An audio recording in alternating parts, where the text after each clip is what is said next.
decimos, no existen las casualidades. Bueno, de acuerdo. Todo tiene alguna explicación causal. ¿Pero es lo mismo casualidad que coincidencia? Te voy a poner un ejemplo. Tú y yo nos encontramos en Nueva York. Pero, hombre, en la cola de un musical. Pero Guillermo, ¿qué estás haciendo aquí? Haciendo cola en El Rey León, que lo podíamos ver en Madrid. ¿Qué estás haciendo aquí? Y yo, ¿qué estoy haciendo aquí? Encontrándome contigo en Nueva York, en Broadway. Pero por Dios, no estaba previsto, no hay causa común, etcétera, etcétera. Eso lo llamaríamos una coincidencia. Hemos coincidido. Pero posteriormente de esa coincidencia, resulta que a lo mejor en ti te quedas simplemente con qué coincidencia con Xavi y ya está. Ves el espectáculo, te vas a tu casa o te vas con tu Marta. Oye, Marta, que mira qué me ha pasado con Xavi. Y ahí se queda. En cambio, imagínate que yo me voy a mi hotel o me voy al cabo de unos días y voy pensando, ostras, que Guillermo es un tío tan auténtico, es que te estás perdiendo. Tu vida no está yendo por buen camino. Tienes que volver a la coherencia, tienes que volver... Y Guillermo te está inspirando. Y yo le doy un sentido que transforma mi vida a la coincidencia contigo. Entonces, lo que importa de la sincronía es hasta qué punto ese encuentro, esa coincidencia, tiene sentido para mi vida y de algún modo la transforma.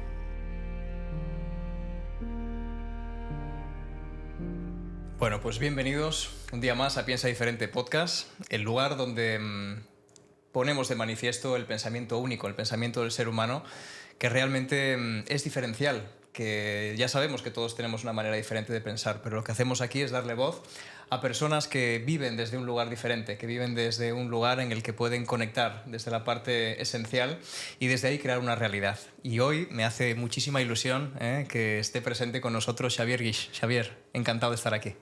Gracias, muchas gracias a ti, Guillermo. Un placer de verdad tenerte aquí en Piensa Diferente Podcast. Yo a Xavier lo considero un maestro en muchos aspectos. Cuando yo llegué aquí a Barcelona hace unos 7 años, ahora mismo, fue uno de mis profesores del máster de desarrollo personal y bueno, creo que después de todo este tiempo las enseñanzas que yo viví en tu clase aún siguen presentes en mi corazón y que son también el fruto de este mismo podcast, así que un placer de verdad. Nada puede aquí ser mejor para una persona que da cursos o clases o formaciones que sentir que has inspirado, ¿no? Porque lo demás son momentos, conocimientos, técnicas, metodologías. Pero lo importante es lo que después la persona recuerda, porque le ha impactado y cómo eso ha transformado en algo su vida. Entonces, estar con personas que logran esas pequeñas transformaciones, eso es fantástico. Me alegra muchísimo, Xavi. Bueno, pues Xavi ahora nos contará quién es y qué es lo que hace a través de la dinámica, como siempre ya sabéis, del ajedrez sistémico. Pero yo quiero destacar de él, aparte de ser pues, una persona súper conectada con la vida, con el emprendimiento consciente, ¿no? También, que ahora nos hablará, sino también de la capacidad que tiene de contar a través de las palabras pues cosas muy profundas, ¿no? La escritura es una de las partes importantes de tu vida, ¿verdad, Xavi? Bueno, yo a los 8 años salté a un escenario. Iba de la mano de mis padres y creo que estábamos en la feria, en una de las ferias de mi pueblo, la Fira de la Purísima, y en algún stand pidieron un voluntario para hacer un sorteo. Y yo y me subí al escenario. Dices, ¿cómo puede ser que ya de pequeño tengas como esa inclinación, tengas algo te resuena y te llama y te mueve? Y ahí me subí al escenario y se ve que lo hice tan bien que pidieron a mis padres si al día siguiente podía volver, imagínate tú. O sea que ahí recibí mi primer sueldo que fue en forma de un mini pyme, no sé, una tontería, un eléctrico. Me encanta. Pero ahí se desveló algo, ¿no? Porque entonces yo siempre digo, desde entonces que he estado siempre frente al público, no en oposición, digo enfrente, no enfrentado, sino delante de, al lado de, formando parte de, pero siempre he tenido un rol donde he tenido que subir al escenario o tener una responsabilidad escénica. Y por eso quizás parte de mi trayectoria pasó en su momento pues, por las disciplinas artísticas, concretamente por el teatro, la comunicación, y eso me permitió pues, afinar un poco más esa herramienta natural que uno tiene, que es la comunicación, que luego lo he puesto al servicio, primero fue al servicio del arte, luego ha sido al servicio pues, de la divulgación, ¿no? Entonces ahí estoy, yo no sé estar en otro lugar. Digamos que no soy un buen espectador, aunque disfruto mucho de ciertos espectáculos, pero no sé si soy un buen espectador. Hay una pulsión interior hacia el escenario y hacia el micro. También. Eso, estoy ahí. Sí, que también, pues bueno, aparte de ser escritor, experto en PNL, ¿no? Ahora nos contarás, pues es un gran divulgador, tanto en las ondas como en la escritura, ¿no? Que también es un gran escritor. Y bueno, desde mi punto de vista, pues para mí eres el arquetipo de la comunicación pura y dura. Sí, yo me siento muy Hermes. Hermes en la historia griega o en la mitología griega pues es el dios mensajero y eso es lo que me considero, ¿no? Una persona que al final, con los años, uno dice, bueno, al final lo importante no eres tú, digamos que tú eres el menos importante del asunto, sino que lo importante es el mensaje. Lo que pasa a través de ti. Entonces, a través de ti pasan cosas y esas cosas o porque las has vivido, o porque las has conocido, o porque en ese momento se manifiestan, se te revelan de algún modo, pues tu misión es transmitir eso y inspirar y nada más. Entonces ya con el tiempo va perdiendo importancia tu mirada hacia ti para convertirse simplemente en eso, en un mensajero. Sí. Fíjate que además hoy es miércoles y miércoles se relaciona con Mercurio, ¿no? Exacto, viene de Mercurio que también es Hermes está en la formación romana. Con la comunicación. O sea, hoy es un día importante. Señalado, no solo por eso, sino porque hoy es tu cumpleaños también, Xavi. Además, hoy hace años. Gracias. Ahí está. Quiero felicitarte aquí no en directo, porque no sale en directo la entrevista, pero sí que sale en diferido y quiero felicitarte delante de todos. Muchas gracias, por eso, porque también es un día señalado en ese Mi sentido. maestro decía, los años no se cuentan, los años se viven. Y por lo tanto, él nunca decía la edad que tenía. Mira. A mí no me importa, no cumplo 64 años y ya está. Pero es cierto que no soy muy celebrativo desde el punto de vista de celebrar. Yo cuando hice el 50 años me pareció una cifra tan redonda y tan mágica que hice un festorro. Qué bueno. Un festorro que ya es insuperable, digamos. Bien. Después de eso no hay nada. Entonces más, ¿no? ya no me he dedicado a celebrar mi aniversario, sino celebro la vida. Qué bueno. Y luego celebro, pues, que evidentemente el día de tu aniversario, pues te tienes que dejar querer. Pero la gente te quiere decir, te quiere regalar. Por lo tanto, ese día hay que dejarse querer y nada más. Qué bueno. Qué bien, Xavi. Pues gracias de corazón por hablarnos un poquito, ¿no? Ya inicialmente de lo que eres, porque al final en las primeras palabras de una persona ya está la esencia, ¿verdad? Claro. Entonces ahora, para definirlo más todavía, vamos a empezar con la dinámica del ajedrez sistémico y te voy a pedir que elijas una figura de las que tienes ahí, ¿vale? Del ajedrez, que tenemos, como ya sabéis, la gente que ya nos escucháis, las figuras de color dorado y las figuras de color plateado, ¿vale? Fíjate que la analogía entre la luz y la oscuridad normalmente está presente, ¿vale? Pues en el ajedrez. Pues sí. Pero siéntete libre de elegir la figura que ahora mismo represente tu momento vital, aquí y ahora, ¿no? Con tu cumpleaños además y el momento en el que estás viviendo como ser humano, la que mejor representaría el momento del presente. O sea, y también que nos respondas, pues eso, quién eres y qué es lo que haces. Pues me obligas a coger una, pero voy a coger dos. Venga, perfecto. ¿De acuerdo? O sea, se pueden coger dos, de hecho. Voy a coger una reina que representa la parte femenina. Vale, mira, tienes que ir poniéndolas aquí, en esta representación. Sí, te voy a acercar un poquito más. Aquí. Y voy a coger el caballo en lo oscuro. Perfecto. ¿De acuerdo? En el plateado. Plateado.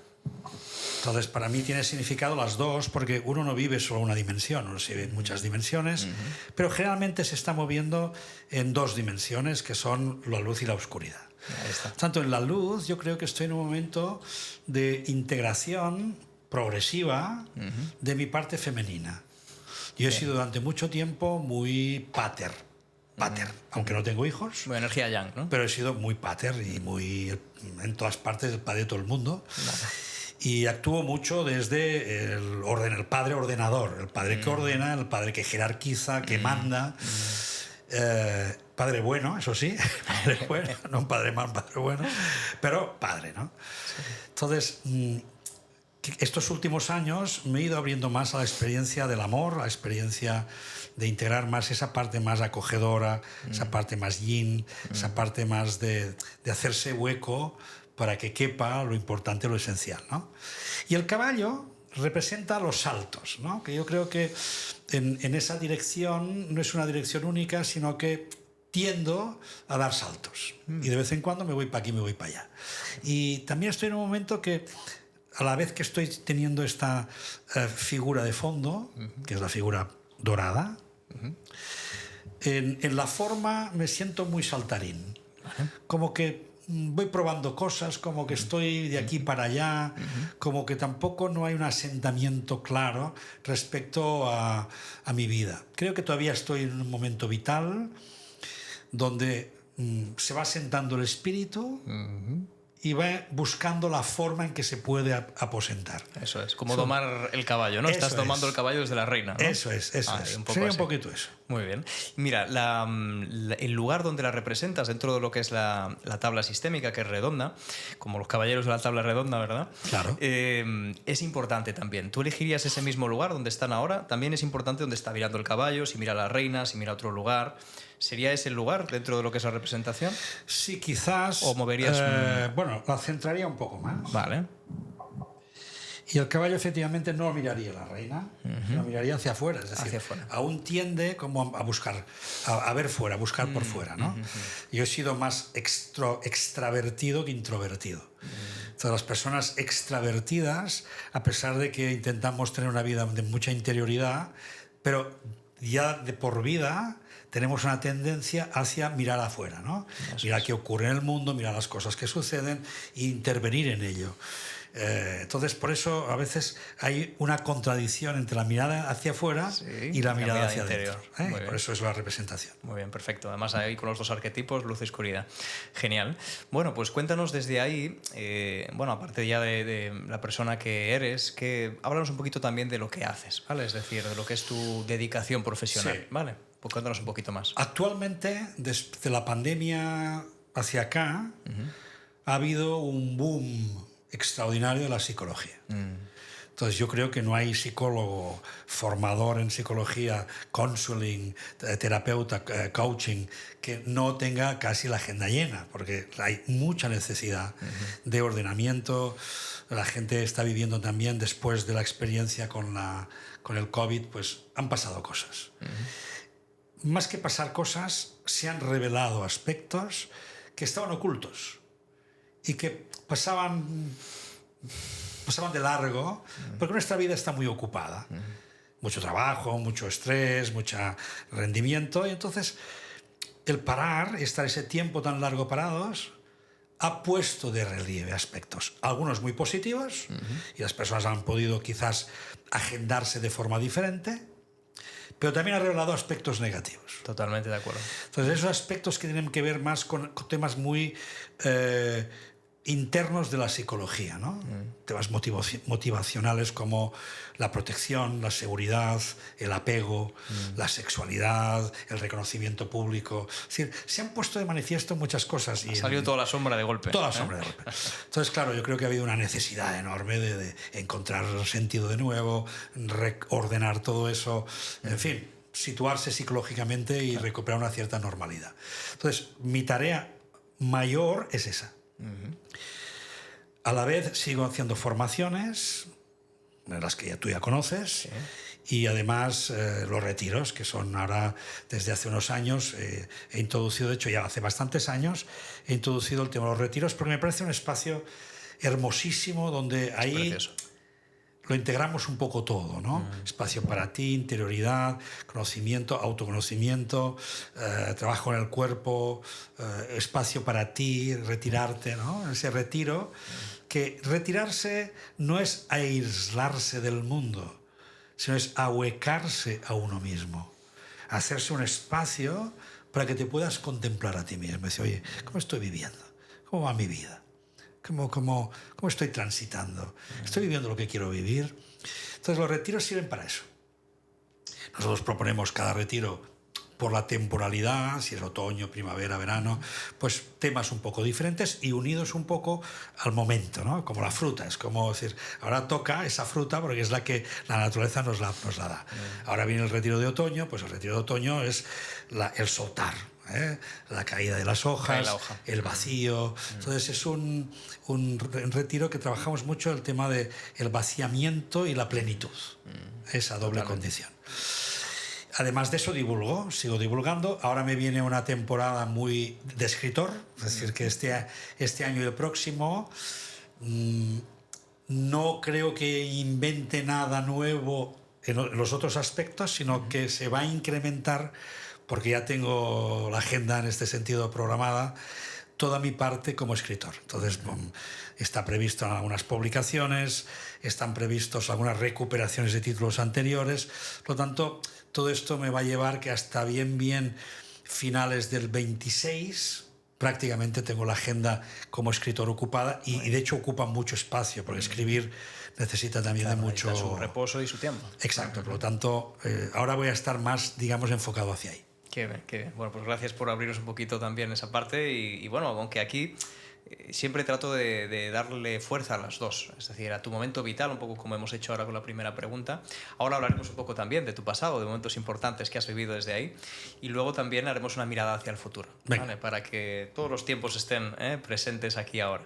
Entonces, desde ahí, desde ese lugar, desde el presente y tal y como tú te percibes con ese caballo plateado y esa reina dorada, estaría bien que ahora nos dijeras qué arquetipo podrías elegir para representar lo que sería tu pasado, es decir, las cosas del pasado que, por un lado, un arquetipo que elijas que tenga, digamos, que esté representado, eso que sería un logro importante en tu pasado, es decir, un punto de inflexión positivo en ese sentido, algo que tú digas, a partir de este momento mi vida cambió, o sea, hubo un punto importante. Y luego otra figura que represente quizás un arquetipo más de un reto, de algo difícil que yo he tenido que pasar por ahí, que también me enseñó y que también fue un punto de inflexión. Así que adelante. Vale, pues mira, en ese caso te voy Elige el que quieras primero. Te voy a escoger un alfil, creo que esto es un alfil, ¿verdad? Este es el peón, el pequeñito. El peón, el pequeño. El alfil es... El que está ahí al lado del rey. Ahí está. Ahí está. Voy a coger el alfil, que quizá represente los movimientos, los altos movimientos que he tenido que realizar, o las carambolas que me ha llevado el movimiento del alfil. Me recuerda un poco esa movilidad que se ha basado en grandes sincronicidades. Creo que no lo he contado demasiado, pero cuando hubo la crisis del año 2008, que fue la crisis económica, la primera de las recesiones fuertes, el 98. No lo digo bien. Después de los Juegos Olímpicos. Vale. Juegos Olímpicos, año 93, de recesión económica, seguramente por los fastos que habíamos vivido. Hay una recesión que me pilla de lleno. Vale. Y hoy me quedo con una mano delante y otra detrás.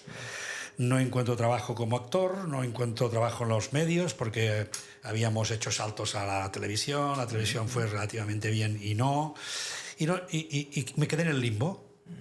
Entonces estuve un tiempo dedicado simplemente a escucharme. Y ahí es donde me di cuenta que la solución a mi futuro dependía más de mi pasado que no de lo que yo hubiera querido proyectar. Entonces me acordé de aquello que me hizo feliz o que me movió, que promovió mi juventud, y me di cuenta que había dos factores. Uno fue la política, porque claro, yo con 15 años viví la muerte de Franco y todo el paso a la democracia. Por lo tanto, fueron unos años que todos éramos políticos. Y la vida social tuvo ahí una vida importantísima. Entonces, yo ahí estuve muy comprometido socialmente, políticamente, y hice mis pinitos, políticamente hablando. Y la psicología, porque ya de jovencito tenía cierta habilidad empática, tenía cierta capacidad de saber un poco reconocer los movimientos de las personas, la conducta humana, Y tenía en ese sentido, pues eso, tenía un don, tenía una capacidad. Yo creo que lo usaba para ligar, porque era más para sorprender un poco a mis perteneres. Pero bueno, luego también me sirvió para aprender que por mucho que tú a una persona la analices, la persona seguirá haciendo lo que quiere. Ahí está, que la voluntad no se puede meter ni Dios. No se me puede meter. Eso lo aprendí entonces. Bien, pues entonces, cuando fue el momento de la crisis, solo tuve que conectar. Oye, ¿qué es lo que tú te movió en el pasado? Pues la política, tal. La psicología se me hacía muy complicado porque representaba volver a hacer carreras, es decir, volver a la universidad. Además, yo había sido un poco golfo, un poco bohemio y no tenía los estudios acabados, con lo cual tenía que hacer mayores de 25 años, tal y cual. Bueno, se me hacía un poco pesado. En cambio, la política la tenía muy cercana y además vivía en mi pueblo en ese momento, en Sant Boi, vivía muy cercano con gente que casi que me meten. Bueno, estaba yo metido en esas luces cuando, por ganarme unas pesetillas, pues, oye, empiezo a pedir, oye, hacerme un lugar a ver dónde puedo trabajar. Como yo había trabajado en la radio, pues la radio de mi pueblo, me dijeron, hombre, si quieres venir a hacer una pequeña colaboración, pero claro, no te podemos pagar lo que tú cobrabas en la radio, etcétera, etcétera. No importa. Yo lo que me interesa es simplemente estar activo y hago una pesetilla, lo demás, pues mira, ya lo iremos resolviendo. A partir de ahí se empiezan a producir las carambolas o sincronicidades. Es ese juego del alfil. Estando yo en la radio, resulta que en el ayuntamiento de mi pueblo, Sant Boi, a un mes y medio vista de la fiesta mayor, se quedan sin técnicos de cultura, que son los que organizan la fiesta mayor. Están de baja. Y de repente les entra el pánico y dicen, hombre, ¿cómo vamos a encontrar ahora a alguien que conozca el mundo de la cultura y que además pueda, en fin, venir a incorporarse aquí? Y alguien dijo, el Guix está en la radio y no tiene trabajo o alguna cosa así. Hombre, pues este tío es del pueblo, conoce la cultura y, bueno, pues me hicieron la propuesta para medio año. Encantado de la vida, como te puedes imaginar. Claro.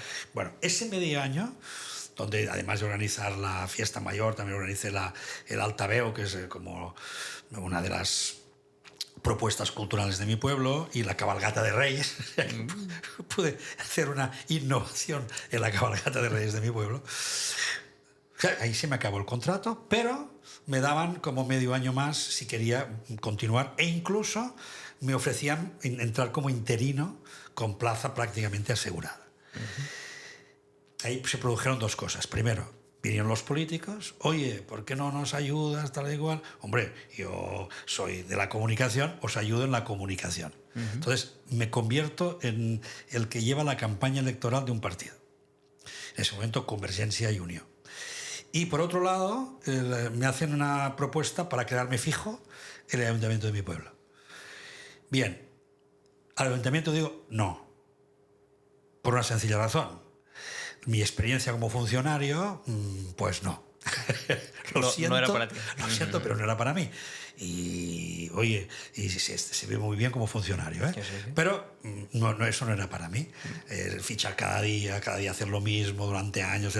Bueno, no cabía en mi creatividad. No claro, cabía. Ni en ese caballo que da esos saltos. Entonces, todo el mundo diciéndome que estaba loco, ¿de dónde vas? La presión social, ¿no? La presión familiar. Oye, pero tú estás loco, ¿de dónde vas? ¿Dónde vas a vivir mejor? Y es verdad, estaba recuperado económicamente, etcétera, etcétera. Una cárcel de oro. Pero una cárcel de oro. Entonces dije que no, dije que sí a la parte política, y ahí se produjo una nueva sincronía.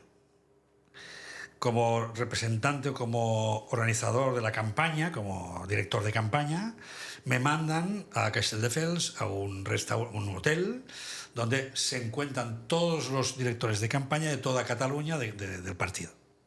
Y nos hacen una jornada de preparación. Y en esa jornada aparece un señor que nos da un curso de un par de horas de comunicación. Y yo viendo a ese señor, se me abrió pero el cielo. Claro. Y digo, hombre, esto es lo que yo quiero hacer. Pero yo quiero ser este hombre. Pero además tengo la íntima convicción que sé tanto o más que él.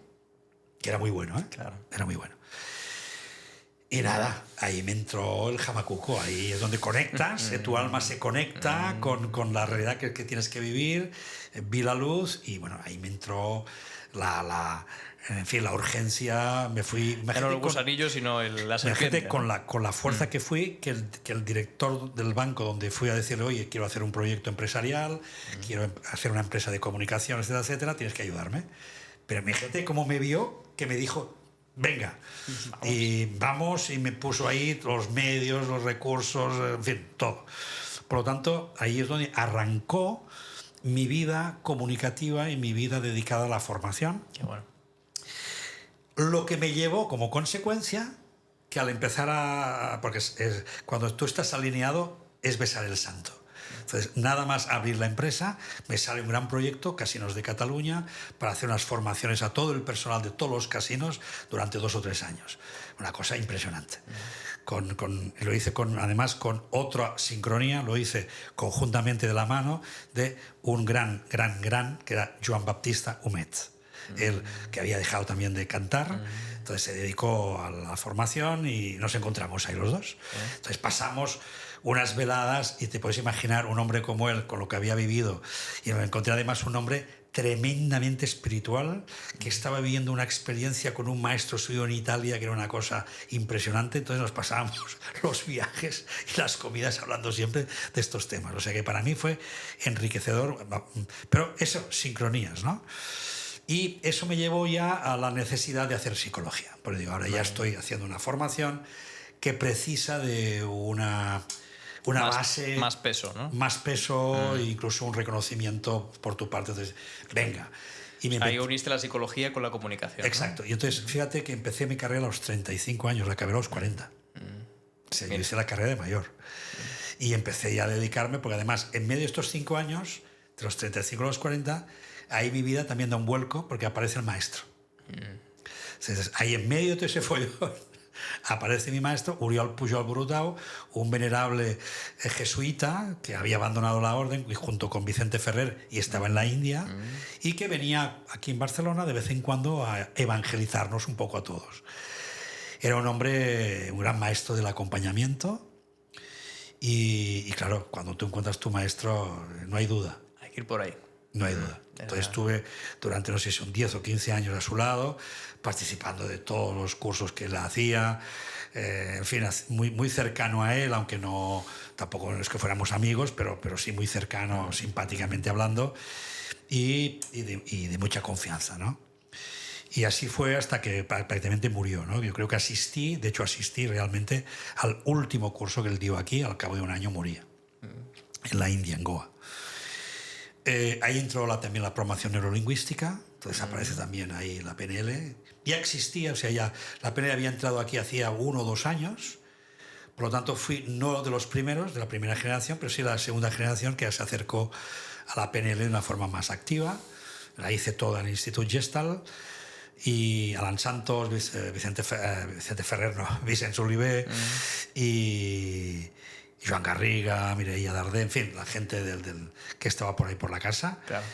Y ahí tuve una formación también muy interesante, de la que luego me he convertido yo en didacta, porque me pareció una herramienta muy buena, es una herramienta de primer orden, metodológica. La PNL tampoco no es ninguna filosofía de vida ni nada, ni una teoría, sino es pura metodología. Es una herramienta. Y entonces esa metodología, aprenderla y poderla enseñar, pues es una maravilla. Espectacular. La verdad es O sea que la PNL es... Ya ves que el alfil, y casi igual que el caballo, se fueron moviendo, encontrando sincronicidades. Como la diagonal de aquí de Barcelona. Hasta que, pero sí hubo un problema. No un problema, sino hubo... Y voy a poner la torre. Perfecto. Voy a colocar la torre. Ese sería el arquetipo de, digamos, una limitación importante. Una limitación. Pues esa limitación es, claro, la torre, por un lado, te protege. Tú te puedes esconder en la torre, te puedes proteger en la torre, pero a la vez esa protección te encierra. Y la torre, de mismo te da seguridad y te da plomo y te da mucha fortaleza, como te encierra. Entonces, para mí, esa torre representa mi aspecto más rígido, mi rigidez. Representa mi obstinación. representa el querer muchas veces que las cosas sean como yo quiero. Y por lo tanto esa ha sido una sombra que me ha ido acompañando y que seguramente el padre que te decía antes pues se convierte en un padre rígido y que a veces no comprende y no es suficientemente tolerante con sus discípulos, con sus hijos, lo que sea. Por lo tanto, sí, la torre, fíjate que tiene esa doble condición, para mí, ¿eh?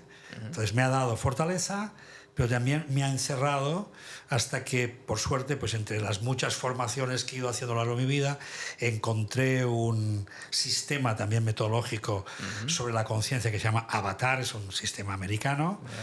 Y ahí pude desmontar la torre, ahí pude darme cuenta que incluso aquellas creencias nacidas de la experiencia y que uno se las toma y las agarra como mi justificación es que lo he experimentado, sí, pues que incluso esas se pueden desmontar. Se tienen que desmontar. Porque si no, como la torre, no te van a permitir que te puedas mover, que salgas, que coges el caballo y vayas saltando de aquí por allá hasta que encuentres tu lugar. Eso es un muro demasiado grande o alto para poder salir, ¿no? Por tanto, ahí estaría un poco mi constelación. Qué bueno, me encanta. Fíjate que además elegiste un arquetipo del alfil que pues, se mueve en diagonal, tiene una movilidad bastante buena y que al final...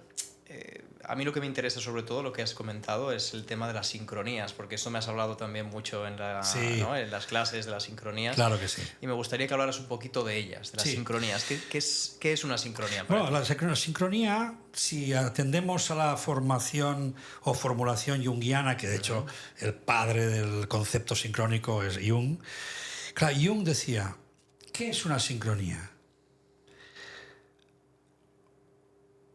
Un contacto, una conexión acausal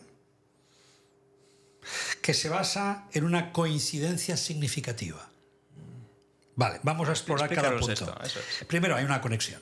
Vale. Por lo tanto, se produce algún tipo de relación, algún tipo de contacto entre dos personas, un grupo, en fin. Acausal. Uy, interesante. No hay causa que nos lleve que nos hayamos conectado. Ahí está. Y yo no fui a aquella sesión para que me formara, yo iba para formarme para ser director de campaña. Y resulta que lo que me encuentro es una persona que la coincidencia con esa persona me abre todo un mundo. Y eso no estaba previsto, ni formaba parte de la causa. Es decir, no estaba causado ni estaba previsto. Por lo tanto, es acausal. Con lo cual aquí entraríamos a discutir un tema muy interesante, si es hasta qué punto decimos no existen las casualidades. Bueno, de acuerdo. Todo tiene alguna explicación causal. ¿Pero es lo mismo casualidad que coincidencia? Esto es muy interesante. Bueno, vamos a plantearlo. Yo siempre le pido a la gente que lea el libro Rojo de Paul Auster, que es todo un libro que habla sobre coincidencias, casualidades, en fin, y te hace mucho que pensar. Entonces, yo es un tema que no lo tengo tan claro como se supone que se tiene que tener claro. No lo tengo claro. Sí, asumo que a todo le vamos a encontrar una causa. Pero las coincidencias, los encuentros acausales, no tienen causa. Eso es. Por lo tanto, ahí tendríamos un tema a discutir. Y lo más importante de la sincronía. Se basan en coincidencias, por lo tanto eso no estaba previsto, coincidencias significativas. Te voy a poner un ejemplo, ¿no? Tú y yo nos encontramos en Nueva York, pero hombre, en la cola de un musical. Pero Guillermo, ¿qué estás haciendo aquí? Haciendo cola en el Rey León, que lo podíamos ver en Madrid, pero ¿qué estás haciendo aquí? Y yo, ¿qué estoy haciendo aquí? Encontrándome contigo en Nueva York, en Broadway. Pero por Dios, no estaba previsto, no hay causa común, etcétera, etcétera. Bueno, eso lo llamaríamos una coincidencia. Hemos coincidido. Bien. Pero posteriormente de esa coincidencia, resulta que a lo mejor en ti te quedas simplemente con qué coincidencia con Xavi y ya está. Ves el espectáculo, te vas a tu casa, te vas con tu Marta. Oye, Marta, que mira qué me ha pasado con Xavi. y ahí se queda. En cambio, imagínate que yo me voy a mi hotel o me voy al cabo de unos días y voy pensando, ostras, que Guillermo es un tío tan auténtico, es que te estás perdiendo. Tu vida no está yendo por buen camino. Tienes que volver a la coherencia, y Guillermo te está inspirando. Y yo le doy un sentido que transforma mi vida a la coincidencia contigo. Entonces, lo importante no es la coincidencia, que en cambio la gente se queda muy colgada con eso. Claro. Porque estaba pensando en ti, has aparecido. Bueno, vale, coincidencia, vale. He soñado contigo y luego ha pasado. Bueno, sí, todo eso. Y unos dice, pueden existir incluso personas que ven cosas anticipadas antes que ocurran. Coincidencias. Pero ¿hasta qué punto son significativas para ti? Entonces, lo que importa de la sincronía es hasta qué punto ese encuentro, esa coincidencia, tiene sentido para mi vida y de algún modo la transforma. Si no hay transformación, quedémonos con la coincidencia y, oye, juguemos un poco al azar. Bueno, ahora se está poniendo de moda que el azar tampoco existe. En fin, yo creo que la vida ahí tendríamos mucho que explorar, pero ahora aquí ni es el lugar ni es el momento. Pero eso es la sincronía. Perfecto. Gracias porque, mira, yo te considero uno de los grandes maestros en ese sentido, porque no sé si es la reencarnación de Carl Jung, pero hombre, pues luego... me costó mucho comprender a Jung. Piensa que yo lo he leído durante toda mi vida y solo hace unos años, un día me desperté... Y lo pillaste, ¿no? Creo que he pillado a Jung. Mira. Y a partir de entonces, todas las lecturas que hice de su obra las comprendí. Hasta entonces no las había comprendido. Mira, eso es muy interesante porque al final muchos de nosotros creemos que es el conocimiento mental lo que hace que se produzcan cambios en el interior, pero muchas veces no tiene que ver con un conocimiento mental, tiene que ver con un insight. El conocimiento que viene mental de una no cambia. parte más profunda, ¿verdad? Y eso es lo que te pasó en ese momento, ¿verdad? El conocimiento mental no cambia. No cambia. En todo caso, te puede producir un gozo, lo que Wagensberg le llamaba el gozo intelectual. Y a mí me ha pasado. Si yo leyendo, por ejemplo, a Raymond Paniker, no he logrado una expresión mística, pero casi. Es decir, a mí leer Paniker me revela y me mueve interiormente. Entonces, no puedo decir un libro no te va a mover o el conocimiento no te va a mover. Pero es un movimiento interior que tiene que servir para que luego pases a la acción. Ahí está. Por tanto, es como una chispa que luego enciende la llama, ¿no? Si no hay paso a la acción, eso queda como un mero conocimiento. Eso es. Entonces, ¿cuál sería para ti la diferencia entre un conocimiento solo a nivel mental y un insight y una revelación en ese sentido? Sí, la revelación te cambia. Hace que ya no veas las cosas como las veías. Por lo tanto, ya no puedo seguir viendo como veía. Ni a mí, ni al otro, ni al mundo. Entonces, un cambio de conciencia significa fundamentalmente que toda mi vida es vista desde otro plano. Y es un problema. Porque por un lado estás muy contento de ver la vida desde otro lugar, pero por el otro, lo que veías hasta ahora se te convierte en un aburrimiento, en algo que ya no puedes creer, en problemas y dificultades de relación con las personas, etcétera, etcétera, etcétera. Por lo tanto, todos optamos a querer subir en conciencia, estamos llamados en esta vida a alcanzar la mayor conciencia posible, pero tenemos que saber dos cosas. Una, el cambio te va a llevar problemas, porque nunca estás del todo hecho con lo nuevo. No es un cambio total. No. Y Progresivo. Y esta es la segunda cosa. No te cambia la visión del mundo, pero hay ciertas cosas que las sigues arrastrando.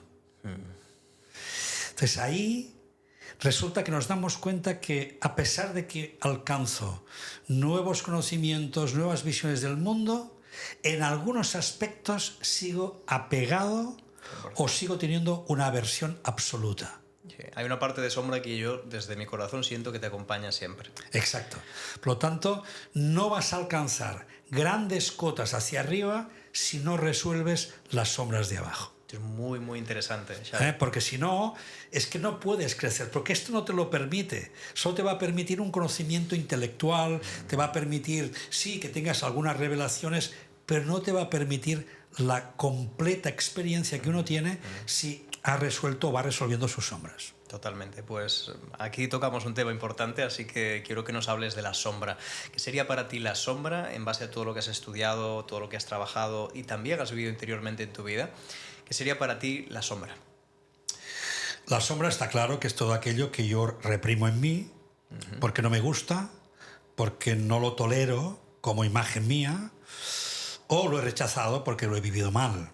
Traumas de infancia, problemas que he tenido, angustias o pecados capitales. No me gustaría que me vieran que soy lujurioso. Entonces, yo a escondidas veo porno, me gusta mirar a las niñas, tengo una vida como oculta, pero eso nunca en la vida me gustaría que nadie lo viera. Claro. O, por ejemplo, que esto me he encontrado gente, ¿no? La envidia. No, yo no soy para nada. No, esto es horrible ser envidioso. Pero luego te confiesan, no, tengo envidia. Claro. Pero ¿qué pasa? La ensombrezco, la oscurezco, porque no quisiera que la gente o el mundo me viera que soy pecador. Entonces, las represiones de todo lo que nosotros rechazamos y aquellos aspectos que conocemos pero no nos gustaría que fueran revelados, todo eso se va metiendo debajo de la alfombra. Y llega un momento que queda tan oculto que ya no lo ves. ¿No lo ves? En ti. Claro, pero se proyecta. Pero lo empiezas a ver fuera de ti. Ahí está, Entonces, está. y ahí aparece la proyección. Eso es la famosa proyección freudiana, Ahora es. que es de todo aquello que es reprimido, pues será proyectado. Tanto, no te preocupes, todo aquello que aquí fuera te esté de algún modo llamando la atención, está reflejando aspectos de tu vida. Algunos de ellos probablemente serán más duros, serán más un rechazo más radical, y esos son los que están mostrándote esos aspectos. Fíjate que insisto en el tema aspecto, porque te quiero aclarar, aprovechando la ocasión. Hay un malentendido con la sombra, y es, la gente dice, y yo sé que no soporto a mi jefe o no soporto a ese amigo mío porque es un manipulador, tal y cual, no lo soporto. Y no me digas que eso es una sombra mía, porque yo no tengo nada que ver con él. No, es que no estamos hablando de él. Primero, estamos hablando de ti. Segundo, no tienes que ser como el otro, sino el otro te refleja algún aspecto no resuelto en ti. Nada que ver con la personalidad. Por lo tanto, quitémonos de encima la idea de que yo no soy como el otro, es que no tengo nada que ver con el otro. Claro que no tienes nada que ver. Por supuesto, no tienes nada que ver. Y tiene que seguir siendo así. Pero, cuidado con ese punto de esconder la sombra por el rechazo o por la idea de que yo no soy como el otro. Y a través del juicio también, porque fíjate que hay un refrán, no sé de dónde es, no sé el origen, pero dice que cuando tú señalas a una persona hay 3 dedos que te están señalando a ti. Exacto. Con lo cual hay algo que tenemos que Exacto. ver de nosotros, ¿no? Entonces, lo importante que es que descubras ese aspecto, porque ese aspecto te habla de ti. Entonces, en los cursos, pues tú lo has estado, porque lo has vivido, la gente, por ejemplo, pues te cuenta, es que no soporto las personas que son muy narcisistas y que van a la suya y que solo viven para ellos y eso, vale, perfecto. ¿Eso qué dice de ti? Al principio nada, porque no soy como ellos. Vale, pero ¿qué aspecto puede tocar de ti? Ninguno, porque yo soy todo lo contrario. Y yo me doy a los demás, siempre pongo a los demás por delante, tal y cual. Vale, ya lo has dicho todo. ¿Qué aspecto te está señalando el narcisista, esa persona que solo se ocupa de sí misma? Que tú no te estás ocupando de ti. No que eres narcisista. Claro. No que en el pasado fuiste narcisista. Sino que no te estás ocupando suficientemente de ti. Y el otro te está manifestando eso en una forma radical. El opuesto. El opuesto, y lo rechazas.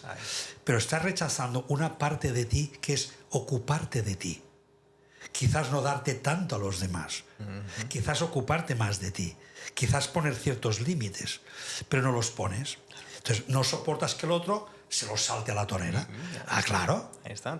Digamos que te da aversión la otra polaridad. Exacto. Pero tú estás en la otra, con lo cual al final es como una forma que tiene la vida de equilibrar la balanza. Ahí ¿verdad? está. Entonces, siempre en la sombra vamos a parar o a lo que es similar, porque somos iguales, o lo que es contrario. Totalmente. Pero lo que importa es el aspecto, nada que ver con el tipo. Ahí está. Ni con la personalidad del otro, por Dios. La sombra siempre habla de uno, no del otro. El aspecto propio que tienes que descubrir ahí detrás, ¿no? Ahí estás. Eso es. Me gusta también decir que la sombra hay que descubrirla, hay que quitar lo que cubre para poder ver lo que hay, ¿no? Exacto, que es lo que está escondido bajo de la alfombra que tú has ido rechazando. Y entonces la integración es poco a poco volver a ti. Y eso significa recuperar, casi siempre la recuperación es volver a tu impulso inicial. Bueno. Y tu impulso inicial es tu deseo, tu voluntad.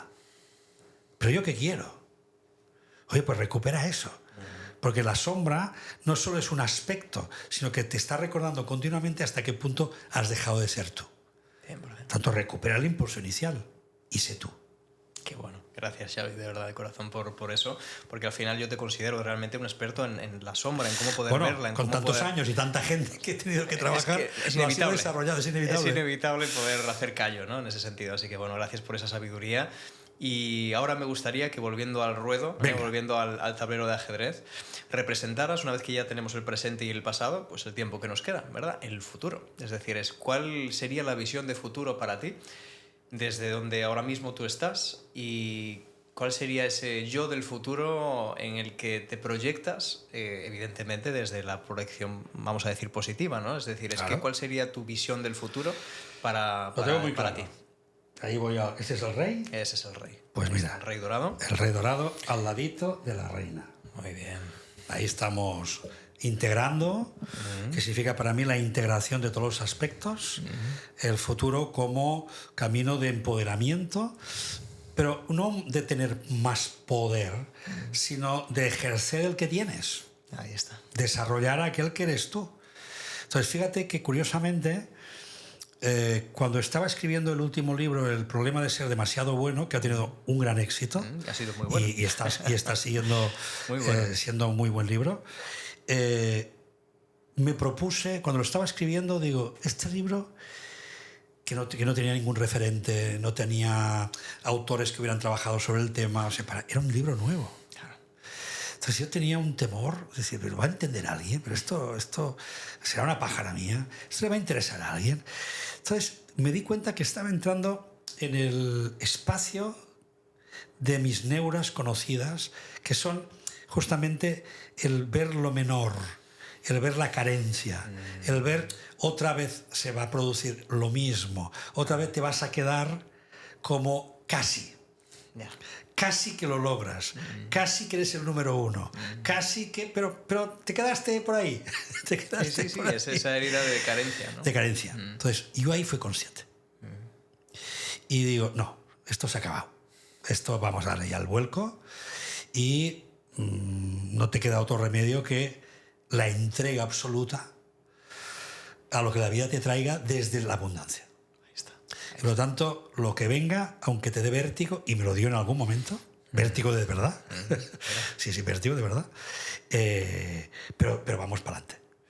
Y fíjate tú, el libro se convirtió en un momento determinado número 1 de ventas, durante poco tiempo, pero alcanzó el número 1 en Amazon, en San Jordi fue de los libros más vendidos, así que, bueno, una barbaridad. Qué bueno. Pero porque te empoderas. Y dices, no, empoderarse es tomarte a ti. Tomarte a ti. Lo que ya es tuyo. Y darlo. Porque no es para ti, Ahí está. es para darlo. Pero ¿cómo vas a dar si no tienes? Entonces, 100%. está claro. 100%. Esto es un mensaje buenísimo, Xavi, porque al final las personas que, y a ti te pasará, ¿no? Las personas que yo acompaño, al final una herida muy grande es esa herida de no merecimiento, de no sentirse que realmente pueden empoderarse y desde ese poder pueden aportar un valor esencial Claro. y genuino a los demás. Claro. Es que sin ese poder es imposible poder Es llevarlo imposible. al mundo. Y yo, si sirve para alguien, en mi proceso fue muy importante ese apoderarme de mí. No le quiero llamar autoestima, no le quiero llamar amarme. Y a veces hay una cierta sensación de un cierto narcisismo, ¿no? Sino más bien fue un reconocerme. hasta entonces yo había sido un niño bueno que hacía muy bien las cosas. Por lo tanto, mi tarea era hacerlo todo bien. Y como lo quería el otro. Muy bien. Claro. Y por lo tanto, ser lo mejor. Pero luego, en mi intimidad, en mi espacio para mí, en mi soledad, estaba empobrecida.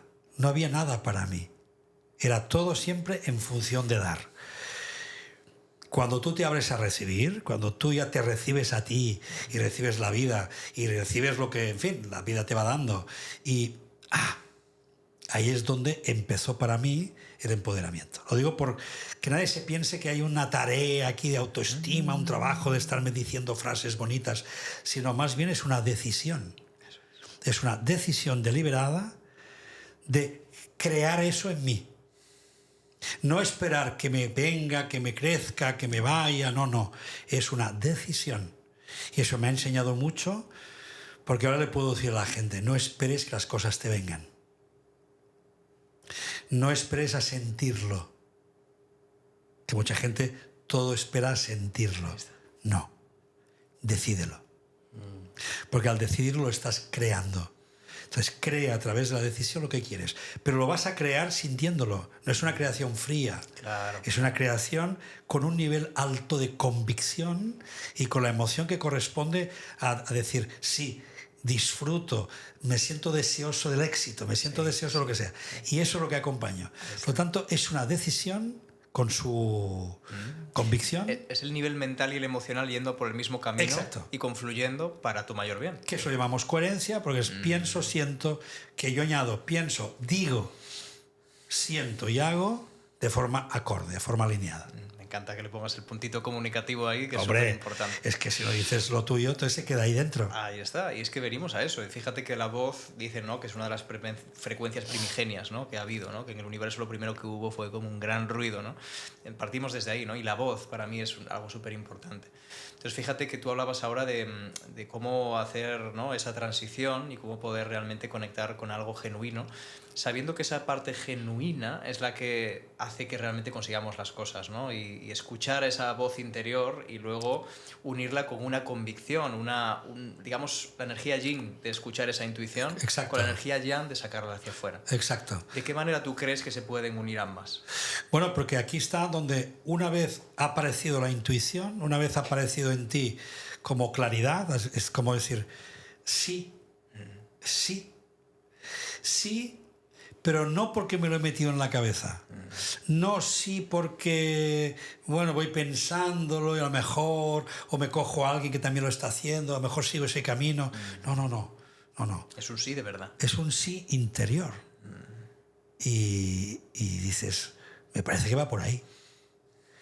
Y como me ha venido del silencio interior, me ha venido de esa intuición, pues lo voy a seguir. Ahora, seguir entonces significa hacer pasos. Entonces tienes que salir de dentro hacia afuera y ahí vienen los pasos. Entonces ahí puedes utilizar las técnicas que tú quieras que te ayuden a temporalizar, a fragmentar, etcétera, etcétera, y que te ayuden un poco a ver por dónde va, si vamos hacia el objetivo o nos estamos dispersando, ¿no? Pero sí va por ahí la cosa. Qué bien. Bueno, con esto que nos has contado de tu libro, del problema de ser demasiado bueno, ¿no?, al final hablas de un tema que para mí es súper importante y que creo que está teniendo mucha fuerza y, ¿no?, pues un poco consecuencia de ello es pues que ha ido muy bien el libro, que a la gente le interesa el tema y tampoco hay demasiada literatura, ¿no?, como me decías. Es que no hay. Entonces me gustaría que nos hablaras de lo que es para ti el buenismo. Sí. El buenismo. Sí. Mira, el buenismo fundamentalmente es haber crecido bajo la estructura de 4 guiones. Uno es el guión de la obediencia. La obediencia significa sentido del deber. Por lo tanto, por encima de todo está el sentido del deber. El sentido del deber significa cumplir. Entonces, mi deber, ¿cuál es? Lo que me mandan. Entonces, ser un mandado de toda la vida. Entonces, desde pequeñito, en casa me han dicho, mi madre me ha dicho, mi padre, en el trabajo me han dicho, mis compañeros. Entonces, yo obedezco, obedezco. Entonces, hay una sumisión, hay una entrega, pero una entrega que me acaba perjudicando. Porque ya llega un momento que obedezco a todo el mundo menos a mí mismo. Por lo tanto, no, volvemos al yo. No, yo no estoy. es siempre hacia afuera. Por lo tanto, ese darse desde la obediencia es un problema. Pero hay gente que tiene un alto sentido del deber y lo pone por encima de todo. ¿Qué significa? Renuncio al deseo por el deber. Claro, a tu voz interior al final, renuncias a ti. Renuncio al deseo por el deber. 2, el guión de pórtate bien. Pórtate bien. De portarse bien ya no es solo la obediencia, sino ya es una actitud, que es una actitud complaciente, una actitud de esfuerzo, una actitud de perfeccionismo. Por lo tanto, aquí ya hay una actitud y unos guiones de vida donde lo primero es complacer. Lo primero es ocuparme de tus necesidades, saber lo que quieres, darte lo que quieres. O sea, es dar. Pero ¿cómo vas a dar si no tienes nada? Porque entonces te estás llenando sin darte cuenta del otro. Y cuando te llenas del otro, lo quieres convertir en lo que tú quieres. ¡Wow! ¿Y dónde quedas tú? Entonces, ¡wow! ¡Qué complicado! Entonces, ¿eso qué significa? No atiendo a mis necesidades. Estoy atendiendo a las necesidades de todo el mundo. Pero ¿qué pasa? Que con el paso del tiempo me doy cuenta que si atiendo a las necesidades de todo el mundo me quiere. Y me requiere. ¿Pero qué ocurre? Que llega un momento que yo ya me anticipo a sus necesidades. Llega un momento que yo ya soy los ojos de los demás. Y entonces no los dejo vivir. Porque yo ya estoy anticipándome a todo, lo acabo haciendo todo yo, para luego quejarme de que todo lo hago yo, etcétera, etcétera, etcétera. Por lo tanto, profecía autocumplida, ¿no? Exacto, mal asunto. Obediencia, el portarse bien. El tercero, la imposibilidad de dejar de ser bueno. Yo creo que tú te lo has encontrado 1000 veces. Es decir, una persona, oye, pero te están tomando el pelo. Oye, en el trabajo tienes que decir, no. Poner límites. No lo voy a hacer. Es decir, ya no puedo más, pues no lo voy a hacer. No, yo esto no lo puedo hacer. Es que solo de pensarlo ya me viene angustia. No puedo. Entonces hay como una especie de imposibilidad, no de ser malo, cuidado, no de ser lo contrario, sino una imposibilidad de dejar de ser bueno. Por lo tanto, tengo que seguir siendo bueno, tengo que seguir obedeciendo, tengo que seguir cumpliendo, porque no puedo dejar de hacerlo. Ahí está el yugo, ¿no? Ahí está el yugo. Eso es muy fuerte. Entonces ahí hay que darse cuenta de un aforismo que encontré, y no recuerdo dónde, porque no lo recuerdo, pero que dice, por ser muy bueno no hace que te quieran más, sino que te usen más. Duele. Pelos de punta, ya. Duele. Duele. Pero es así. Y lo malo es que lo descubres tan tarde y mal. Entonces esto mejor descubrirlo antes. Y darte cuenta de que no, esa vida de entrega a los demás solo tiene sentido, primero, si tú tienes por dar, tú estás lleno.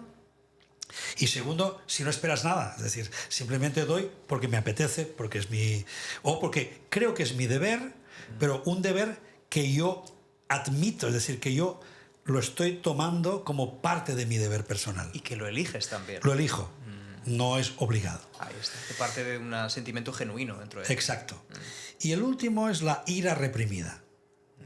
¿Qué ocurre? Por ser tan bueno, pues todo lo que es, en fin, que me vienen sentimientos airados, esa mala leche, el sentimiento de injusticia, el sentimiento de rechazo, el sentimiento de que no me están queriendo a pesar de que yo lo doy todo, etcétera, etcétera. ¿Qué hace? Que nazca en ti una ira que tampoco vas a mostrar. Que encima además te la metes ahí debajo de la... Porque entonces dejas de ser bueno. Claro. ¿Qué ocurre? Que como es bastante conocido por todo el mundo, pues un día petas.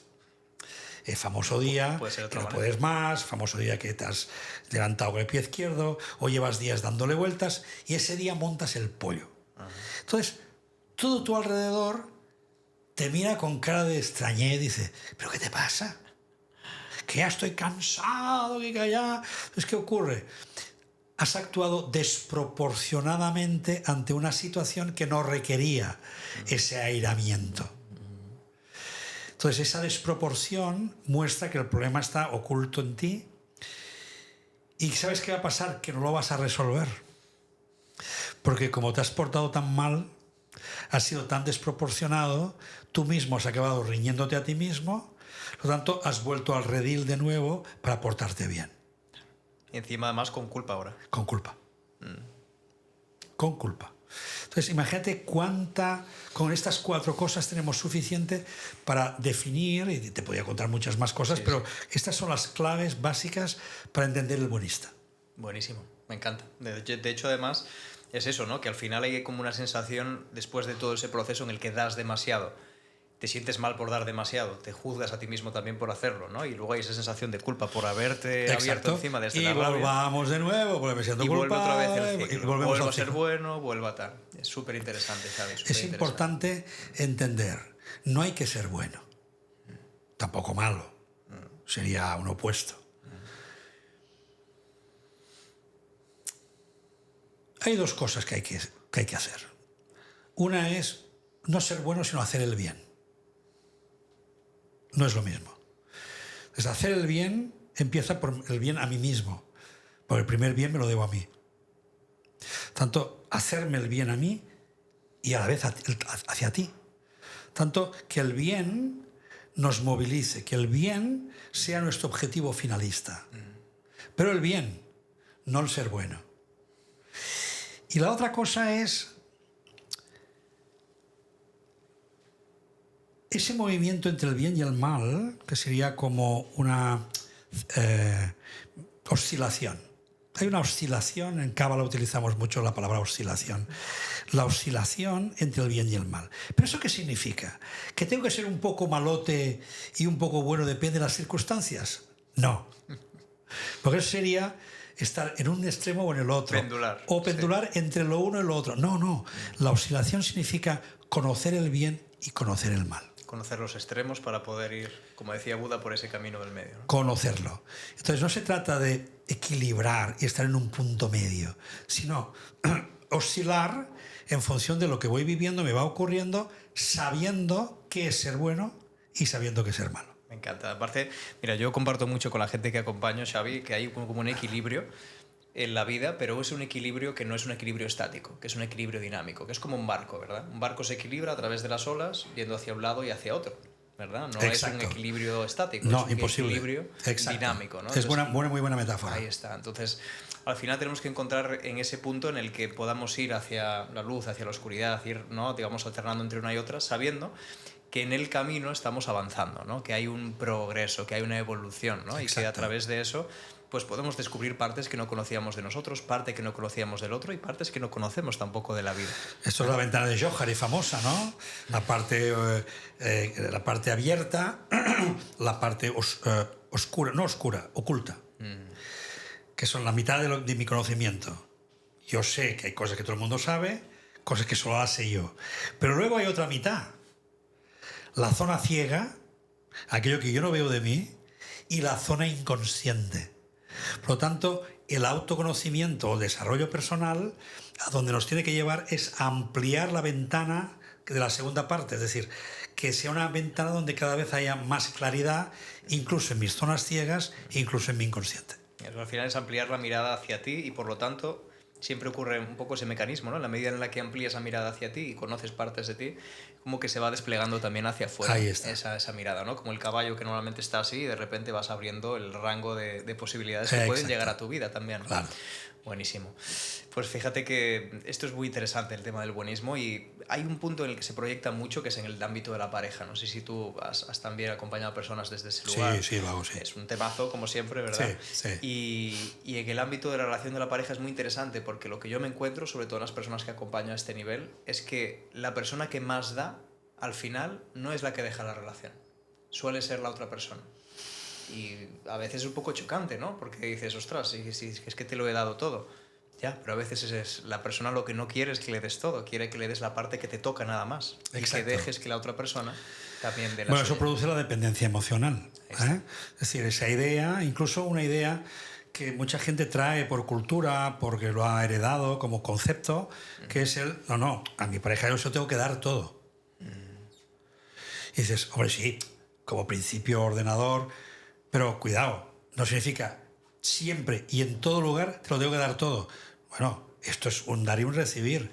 Entonces, en la pareja es reciprocidad. Y reciprocidad significa que hay un acuerdo entre el dar y el recibir. Aunque sean con cosas diferentes, ahí está, la diferencia está ahí. Pero no, tiene que haber un acuerdo entre que me siento satisfecho con lo que recibo y con lo que doy. Y con lo que doy, totalmente. Y fíjate que además ese equilibrio y la pareja viene de par, viene de igual, ¿no? Exacto. Y cómo podemos desde ahí poder vernos como un igual, independientemente que tengamos, pues eso, actitudes diferentes o estilos de vida diferentes, pero que haya una sensación siempre de que se está equilibrando la balanza, ¿verdad? Mira, tú que trabajas con lo sistémico, que me parece genial, porque al final una relación, te das cuenta, por lo menos mi experiencia con tantas parejas, dices, al final, ella se acaba convirtiendo en su madre y él se acaba convirtiendo en su padre. Y estamos relacionándonos como se relacionaron nuestros padres. Tal cual. Entonces dices, uy, entonces, la vida afectiva a veces va por un carril diferente de mi vida activa, de mis conocimientos. Yo puedo ser muy elevado, puedo tener experiencias místicas, lo que quieras. Oye, estupendo. Pero hay un aspecto que tú has mamado, que es la vida interior de tu familia. Tal cual. Y en esa vida interior de tu familia han pasado cosas. Y tú has mamado y has visto un sistema afectivo, una manera de amarse o de malamarse. Pero es que no has conocido otra cosa. Es tu verdad, es ese corsé en el que estás metido. Entonces, uno dice, y yo no seré como, pero se acaba convirtiendo como. ¿Por qué? Porque es que lo ha mamado, no ha conocido otra cosa. De hecho, desde la voluntad a veces lo rechazamos. Y lo rechazamos tanto que decimos, en la vida yo me convertiré en mi padre o en mi madre. Pero en el fondo, inconscientemente, hay una pulsión muy grande. Por lo tanto, claro, cuando viene una pareja a trabajar, dices, bueno, a ver, ¿por dónde vamos a ir? ¿Hasta dónde queremos bucear? Ahí está. Porque tarde o temprano, pues yo siempre, casi cuando empiezo, ya voy por ahí. Oye, ¿qué tiene ella de tu madre? Muy bien, importante. ¿Qué tiene él de tu padre? A ver, vamos, empecemos por ahí. Y se quedan sorprendidos, pero van saliendo cosas. Y al final se acaban diciendo, es que eres como tu padre. Así dices, bueno, vas descubriendo la sombra. Ahí está. Ahí está. Sí, no. Lo sistémico, evidentemente, tiene un poder brutal en el inconsciente y sobre todo también en nuestro día a día, que es lo interesante, claro, ¿no? En cómo las dinámicas que vemos desde pequeños se traducen en la experiencia que tenemos en el ámbito más íntimo, que normalmente es la pareja, ¿no? Así que totalmente. Muy bien. Bueno, Xavi. Bueno, pues ya que tenemos representado el presente, el pasado, el futuro, ahora solo quedaría una última figura, que es como ya la figura final, que representaría lo que sería para ti el reto. Fíjate que tú has representado en este sentido la reina y el rey, que representa tu presente y también tu futuro, muy cerca uno del otro. Eso quiere decir que de alguna manera esa visión de futuro ya la estás integrando en tu realidad, y de alguna manera te sientes ahí.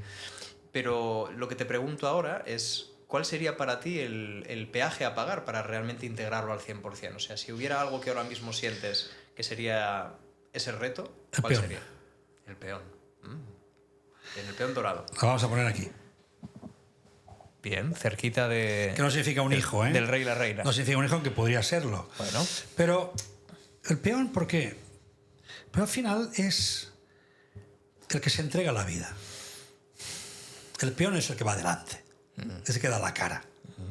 Es el que se la juega. Es el que tiene el movimiento más según las circunstancias.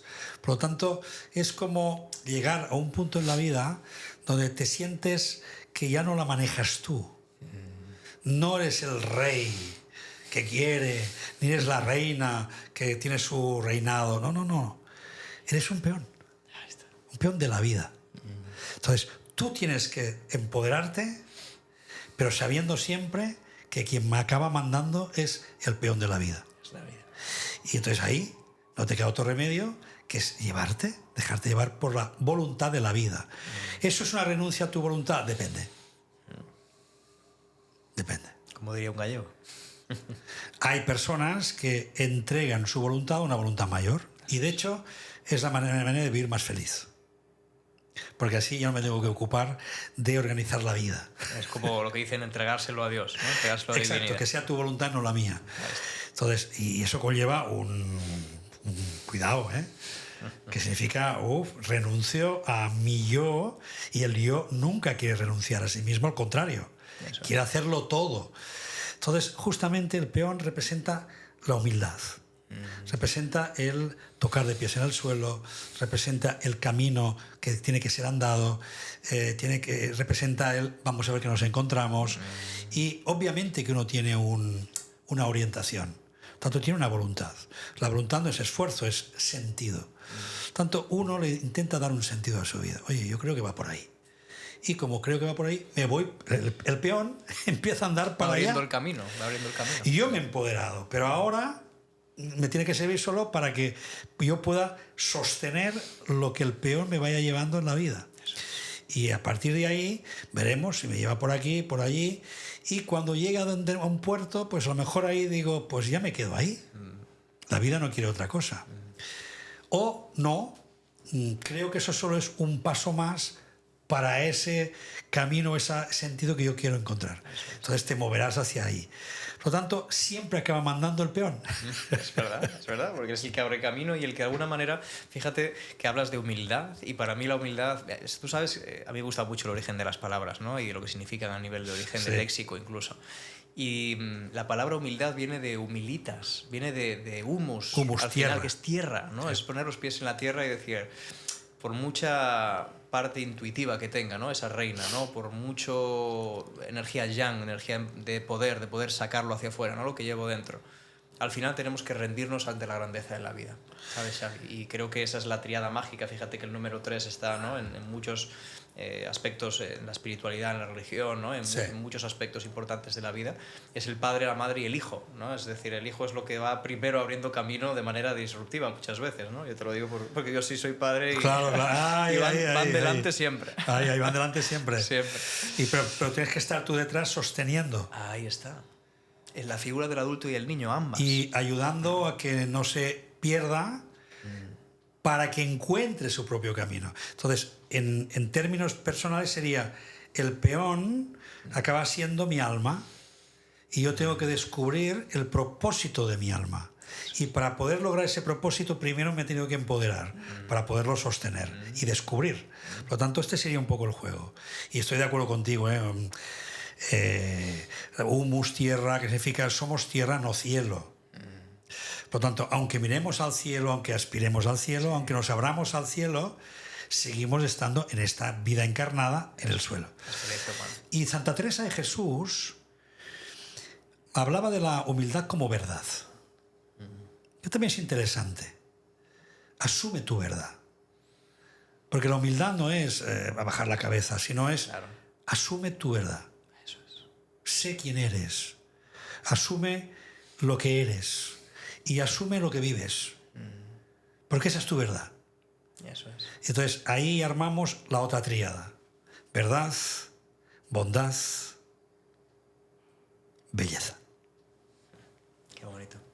Qué bonito, Xavi. Al final es eso, ¿no? Esos pilares fundamentales que están ahí, ¿no? Que al final, fíjate que la configuración es como el centro, el núcleo, ¿no? El motor de todo, ¿no? Sí. Al final es un poco la representación de lo que tú eres, ¿no? O sea, aquí en las figuras. Y siguen habiendo sombras, ¿eh? Claro, y fíjate que al final... Y herramientas, es decir, que no... Ahí está. Que fíjate que yo siempre voy a decir que el ser humano no es perfecto ni debería ser perfecto, sino que tenemos que encontrar en la imperfección el punto en el que podamos abrirnos a esa sombra y que sea un porcentaje de nuestras vidas, siempre lo guardemos para ese trabajo interior, para que sigamos acompañándonos a través de ella, porque para mí la sombra es ese, fíjate, el caballo que va adelante también abriendo camino, ¿no? Muchas veces, que a través de esa disrupción, ¿no? Esos saltos, ¿no? Que decías, ¿no? Como en la vida, podemos encontrar en esos saltos muchas veces algo que nos saca de la zona de confort, algo que quizás sea un imprevisto, muchas veces. Por supuesto. Pero que nos lleva hacia ese trabajo interior diciendo, esto puedo realmente aprender de esta situación, ¿no? Así que, bueno, tengo una pregunta más para finalizar.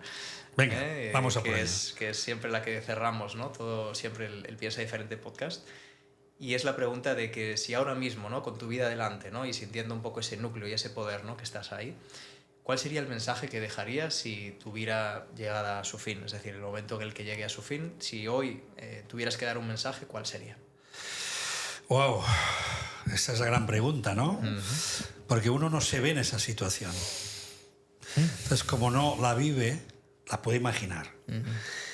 Y puede hacer epítetos muy bonitos, ¿no? epitafios muy bonitos, pero no estamos en la situación. Ya. Entonces, solo me puedo imaginar el futuro desde el presente que vivo ahora. 100%. Y desde el presente que vivo ahora, lo que me puedo imaginar en el futuro es justamente el vivir, para mí la vitalidad, la actitud vital de vívelo todo.